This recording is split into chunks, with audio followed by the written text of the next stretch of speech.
common grammar mistakes. Incorrect sentence, we enjoyed at the party. Correct sentence, we enjoyed ourselves at the party. We enjoyed ourselves at the party. Galat sentence, always tell the truth. Sahi sentence, always speak the truth. Always speak the truth. Galat sentence, he was in hurry. Sahi sentence, he was in a hurry. He was in a hurry. Galat sentence, he gave me 10 rupees note.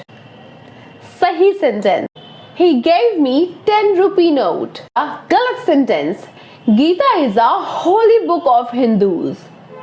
Sahi sentence, the Gita is a holy book of Hindus.